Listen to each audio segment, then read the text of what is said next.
गजाननं भूतगणादिसेवितं पित्तजम्बूफलचारुभक्षणं उमासुतं शोकविनाशकारकं नमामि विघ्नेश्वरपादपङ्कजं वसुदेवसुतं देवं कंसचाणूरमर्दनं देवकी परमानन्दं कृष्णं वन्दे जगद्गुरुं गुरुर्ब्रह्मा गुरुर्विष्णुः गुरुर्देवो महेश्वरः गुरुस्साक्षात् परब्रह्म तस्मै श्रीगुरवे नमः। नमामि सद्गुरुं शान्तं सच्चिदानन्दविग्रहं पूर्णब्रह्मपरानन्दमीशमानन्दिवल्लभम्। अध्याय पहिला, श्लोक क्रमांक 22। यावदेतान् निरीक्ष्येऽहं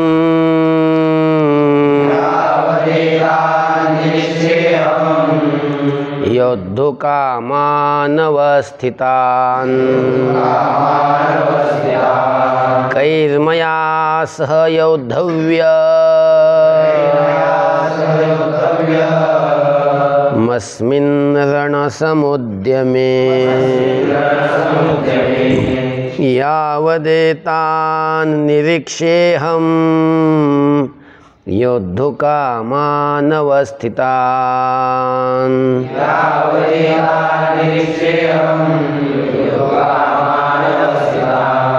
कैर्मया सह योद्धव्यमस्मिन् रणसमुद्यमे।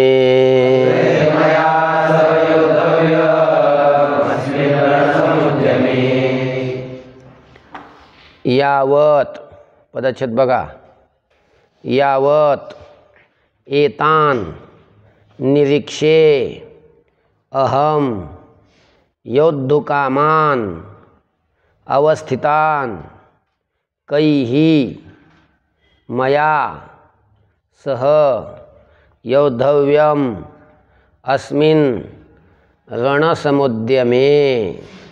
आलं का? आता विषय हा चालू आहे। संजयाने धृतराष्ट्राला सांगितलं, काय सांगितलं? म्हणजे दुर्योधन आचार्यांच्या जवळ गेला, दोन्ही सैन्याचं वर्णन केलं। दोन्ही सैन्याचं वर्णन झाल्याच्या नंतर मग शंखवादन झालं। कौरवाच्या पक्षामध्ये शंखवादन झालं, पांडवांच्या पक्षामध्ये शंखवादन झालं। आणि पांडवांच्या पक्षामध्ये शंखवादन झाल्याच्या नंतर घडलं काय? तो शंखाचा आवाज ऐकून सगळ्या कौरवांचे हृदय विदीर्ण झाले। काय झाले? विदीर्ण झाले। आणि आता शस्त्र एकमेकाला मारण्यासाठी आरंभ होणार। तेवढ्यामध्ये अर्जुनाने भगवंताला सांगितलं, म्हणजे श्रीकृष्णाला सांगितलं, आता धनुष्य घेतलं आणि सांगितलं, हे अच्युता, माझा रथ दोन्ही सैन्याच्या मध्ये निघून उभा कर। सांगितलं का नाही? आता तिथून पुढं आता दोन्ही सैन्याच्या मध्ये रथ निघून उभा करायला सांगितला। कशासाठी सांगितला? तीच अर्जुन आता श्रीकृष्णाला सांगतोय। यावत, यावत म्हणजे जोपर्यंत, अहम मी, योद्धुकामान अवस्थितान एतान निरीक्षे। आता हा रथ दोन्ही सैन्याच्या मध्ये नेऊन उभा कर म्हणून सांगितलं। कवर उभा करायचा तिथं, आहे की नाही? तर अर्जुन सांगतोय की जोपर्यंत मी तिथं समोर उभ्या असलेल्या युद्धाची इच्छा करणाऱ्या ह्या सगळ्या कौरवांना, ह्या सैन्यांना मी जोपर्यंत पाहतो तोपर्यंत तिथं रथ काय करायचा? उभा करायचा। यावत म्हणजे जोपर्यंत, अवस्थितान योद्धुकामान एतान अहम निरीक्षे। बघा,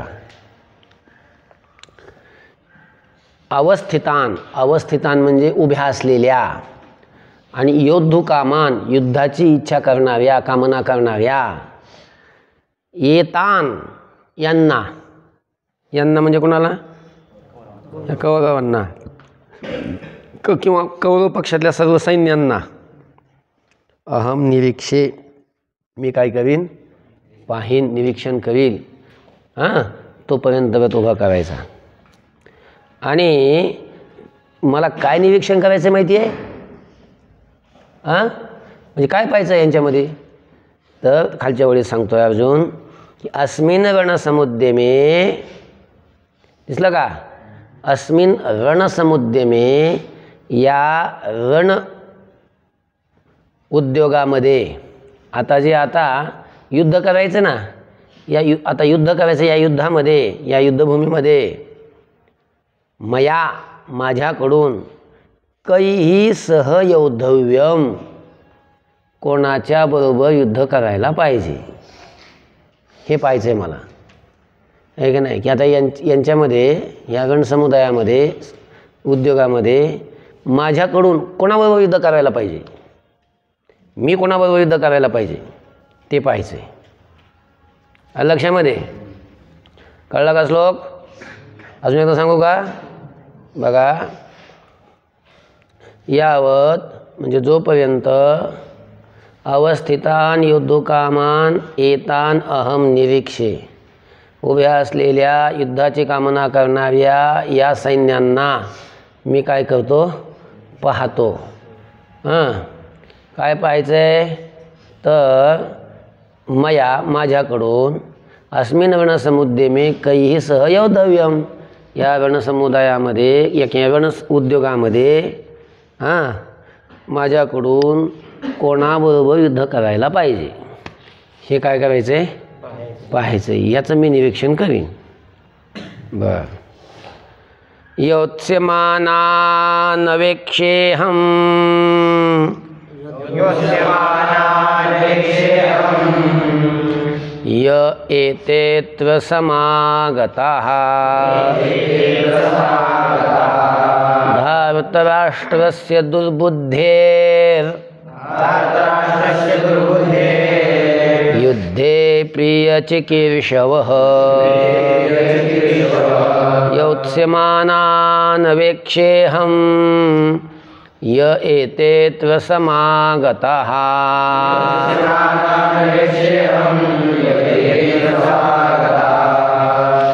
धार्तराष्ट्रस्य दुर्बुद्धेर् युद्धे प्रियचिकीर्षवः.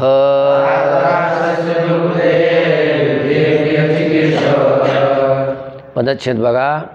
योत्स्यमानान अवेक्षे अहम यह एते अत्र समागताः धार्तराष्ट्रस्य दुर्बुद्धेः युद्धे प्रियचिकीर्षवः. आलं का? बघा आता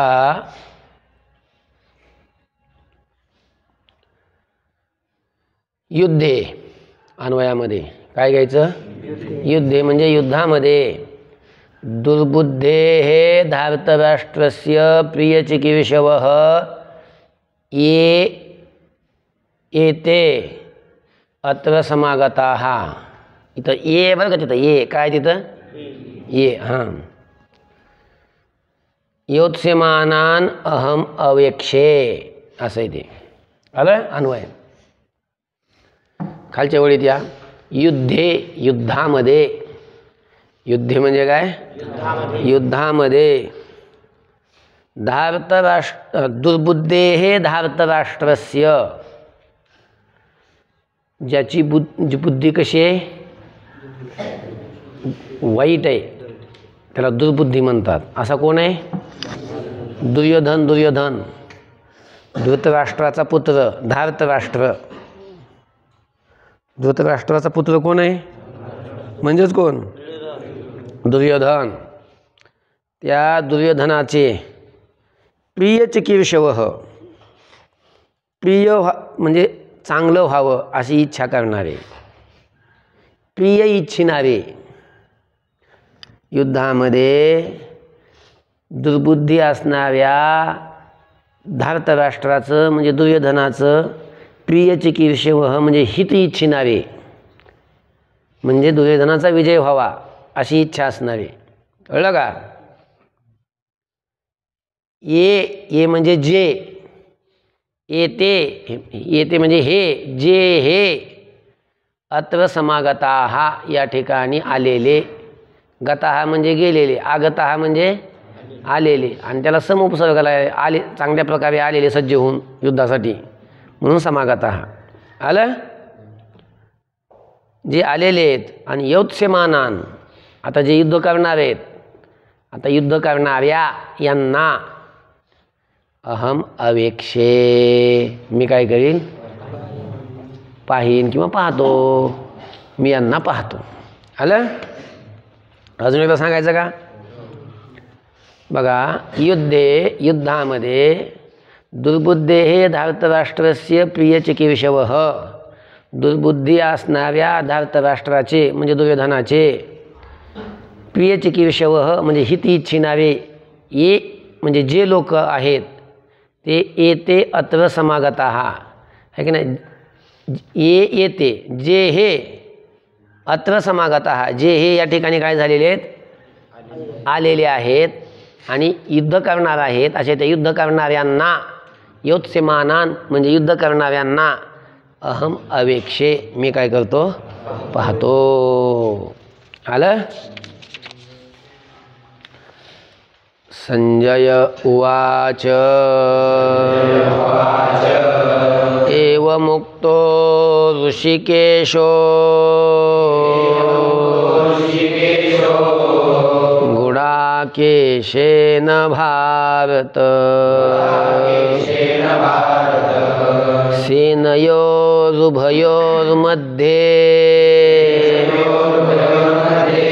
स्थापयित्वा रथोत्तमम्.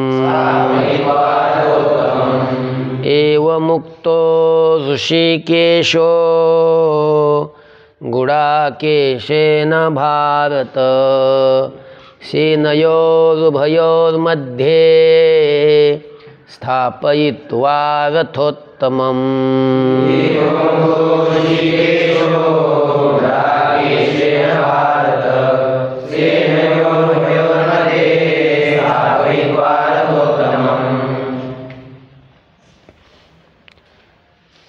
पदच्छेद बघा. संजय उवाच एवं उक्तः ऋषिकेशः गुडाकेशेन भारत सेनयोः उभयोः मध्ये स्थापयित्वा रथोत्तमम्.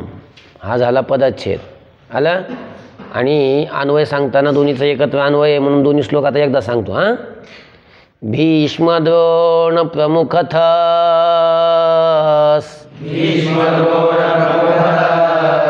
सर्वेषांच महीक्षिताम्. उवाच पार्थ पश्येतान् समवेतान् कुरूनिति. भीष्मद्रोण प्रमुखतः सर्वेषांच महीक्षिताम्.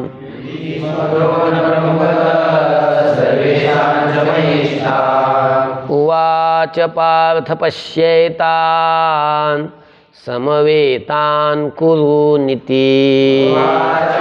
पश्येतान् समवेतान् कुरूनिति. भीष्मद्रोण प्रमुखतः सर्वेषां च महीक्षिताम्. उवाच पार्थ पश्य एतान् समवेतान् कुरून् इति. आलं का? आला का पदच्छेद? किती श्लोकाचा? दोन्ही श्लोकाचा पदच्छेद लक्षात आला का? आता अन्वय एकत्र आहे बघा. फक्त ते स्थापयित्व आहे ना, स्थापयित्व शब्द वरच्या श्लोकातला 24व्या, तो शब्द खालच्या श्लोकात घ्यायचा आहे फक्त. हां, आणि मग अन्वयार्थ वरच्याचा बाकीचा सगळा वरच आहे, फक्त स्थापयित्व शब्द खाली गेला आहे.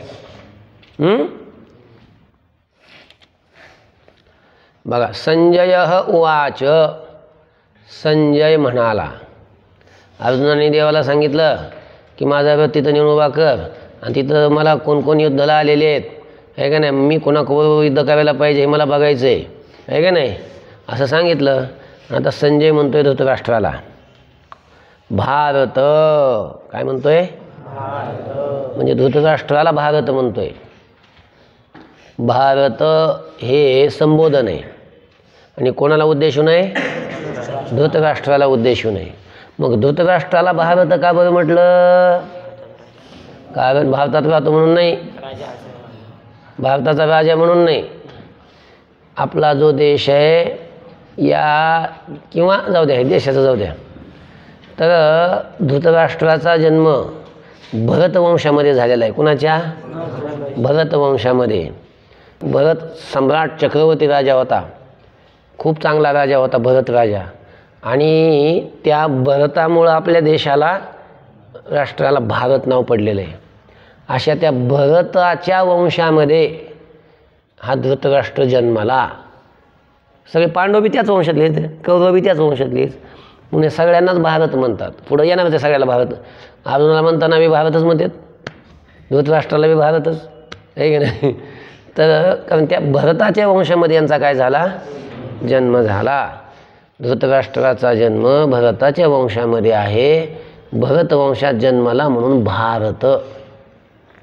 कळलं, भारत हे भारत म्हणजे हे धृतराष्ट्र महाराज. गुडाकेशेन एवं उक्तः ऋषिकेशः, गुडाकेशेन, गुडाकेशाच्या द्वारा. गुडाकेश म्हणजे अर्जुनाचं एक नाव आहे.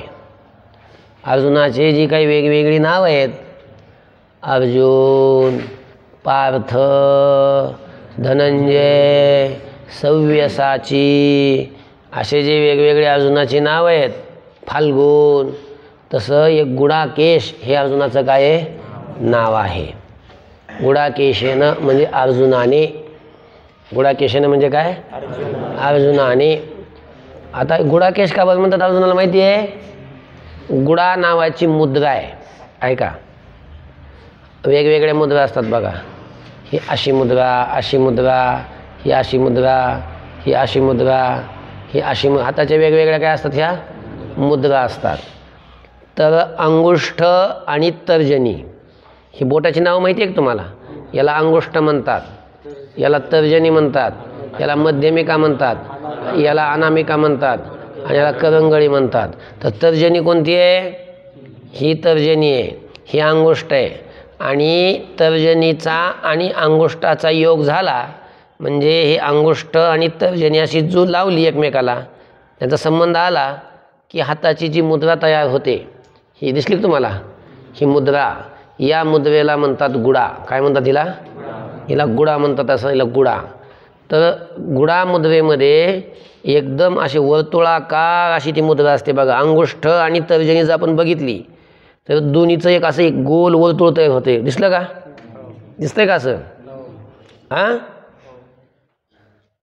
अरे बाबा, एखादी वस्तू जर चांगली असली आणि तू विचारलं कशी काय, आपण असं करीत नाही का, हां, म्हणजे छान आहे. मग ती मुद्रा जी आहे ती जी मुद्रा आहे, ह्या मुद्रेला कोणती मुद्रा म्हणतात, गुडा मुद्रा म्हणतात. आलं लक्षामध्ये. म्हणजे अर्जुनाचे केश असे गुडा मुद्रेसारखे आहेत. म्हणजे असा केस आला आणि परत जाऊन त्याच केसाला लागला पाठी बुडात, असे कुरळे केस गोल झालेले, असे काय झालेले केस अर्जुनाचे कसे आहेत, असे गोल झालेले केस आहेत सगळे, असे म्हणजे कुरळे केस आहेत. म्हणून अर्जुनाला काय म्हणतात, गुडाकेश. आणि अशा त्या गुडाकेशाने, गुडाकेशेन म्हणजे गुडाकेशाच्या द्वारा, एवं उक्तः ऋषिकेशः असा बोलला गेलेला ऋषिकेश. गुडाकेशाकडून, अर्जुनाकडून एवं उक्तः ऋषिकेश अशा प्रकारचा बोलला गेलेला ऋषिकेश. म्हणजे ऋषिकेशाला बोलला अर्जुन की माझा व्रत तिथं नेऊन उभा कर, मला अमकं करे बघायचं वगैरे बोलला की नाही. मग असं गुडाकेशाकडून तो बोलला गेला. कर्मणी प्रयोग आहे. हां, कर्मणी प्रयोगामध्ये करता कोणत्या विभक्तीत असते? तृतीय विभक्तीत. आणि कर्म कोणत्या विभक्तीत असते? प्रथम विभक्तीत. म्हणून इथं अर्जुन करताय तृतीय विभक्तीत आणि ऋषिकेश ऋषिकेश कर्म आहे ते प्रथम विभक्तीत. अजून कोणाला बोलला आहे का नाही? म्हणजे कर्म कोण झालं? ऋषिकेश. तो आलाय प्रथम विभक्तीत, म्हणून हा कर्मणी प्रयोगाचं वाक्य आहे. आलं लक्षामध्ये? तर गुडाकेशेन एव मुक्त ऋषिकेश. गुडाकेशाच्या द्वारा बोलला गेलेला असा हा ऋषिकेश. मग त्या ऋषिकेशानं काय केलं बघा. तो ऋषिकेश उभयो सेनयो मध्ये, दिसलं का? दोन्ही सैन्याच्या मध्ये. रथोत्तमम घ्या अगोदर. रथोत्तमम हा जो उत्तम रथ आहे अर्जुनाचा, त्या उत्तम रथाला उभयो सेनयो मध्ये, दोन्ही सैन्याच्या मध्ये. पण नेमकं कुठं? आता खालच्या वेळीत यायचं. भीष्म द्रोण प्रमुखतः, भीष्माचार्यांच्या द्रोणाचार्यांच्या समोर. अरे अर्जुनाचा रथ तिथं नेऊन उभा केला हे सांगायचं आहे. अशा प्रकारचा अर्जुनाकडून बोलला गेलेला ऋषिकेश, त्या ऋषिकेशाने दोन्ही उत्तम रथाला दोन्ही सैन्याच्या मध्ये भीष्माचार्यांच्या आणि द्रोणाचार्यांच्या समोर. सर्वेषां महिक्षिताम, आणि संपूर्ण राजलोकांच्या समोर. महिक्षिताम म्हणजे राजलोक, त्यांच्यासमोर. स्थापयित्वा स्थापन करून, किंवा रथोत्तमम स्थापयित्वा उत्तम रथाला स्थापन करून उभा करून. पार्थ हे अर्जुना एतान समवेतान कुरून पश्य इति उवाच. असं घ्यायचं अन्वय. रथ तिथं नेऊन उभा केला आणि तिथं उभा करून अर्जुनाला श्रीकृष्ण बोलायला लागला. पार्थ. पार्थ म्हणजे अर्जुना संबोधन आहे, पण अर्जुनाला पार्थ हे नाव आहे. का बरं? तो अर्जुनाच्या मम्मीचं नाव, मम्मीचं म्हणजे आईचं नाव पृथा होतं. पृथा. कुंती आहे की नाही अर्जुनाची आई? कोण आहे? अर्जुनाची आई कुंती. तर कुंतीला एक नाव आहे पृथा. काय नाव आहे? पुथा नाही, पृथा. हां, त्या पृथेचा पुत्र म्हणून अर्जुनाला काय म्हणतात? पार्थ. हे पार्थ एतान समवेतान कुरून पश्य. एतान म्हणजे या, समवेतान म्हणजे जमलेल्या, कुरून कौरवांना. कुरून शब्दाचा अर्थ काय? कौरव. या कौरवांना पश्य पहा. इति उवाच असं बोलला. कोण? ऋषिकेश. ऋषिकेश बोलला. अजून एकदा सांगू का 2 श्लोक? बघा. संजय उवाच. संजय म्हणाला, भारत म्हणजे हे धृतराष्ट्र महाराज, गुडाकेशेन एव मुक्त ऋषिकेश. गुडाकेशाकडून म्हणजे अर्जुनाकडून, एव मुक्त ऋषिकेश म्हणजे अशा प्रकारचा बोलला गेलेला ऋषिकेश. उभयो सेनयो मध्ये, दोन्ही सैन्याच्या मध्ये. भीष्मद्रोण प्रमुखतः, भीष्म आणि द्रोणाचार्यांच्या समोर. सर्वेषां महिक्षिताम, सर्व राजे लोकांच्या समोर. आहे का नाही? रथोत्तमम स्थापयित्वा, उत्तम अशा प्रकारच्या रथाला स्थापन करून. पार्थ हे अर्जुना एतान समवेतान कुरून पश्य, या एकत्र झालेल्या सर्व कौरवांना तू काय कर? पहा. इति उवाच असं तो बोलला. कळलं? झालं की? ओम शांती शांती शांती. पुंडलीकवरदा हरी विठ्ठल श्री ज्ञानदेव तुकाराम ज्ञानेश्वर महाराज की जय.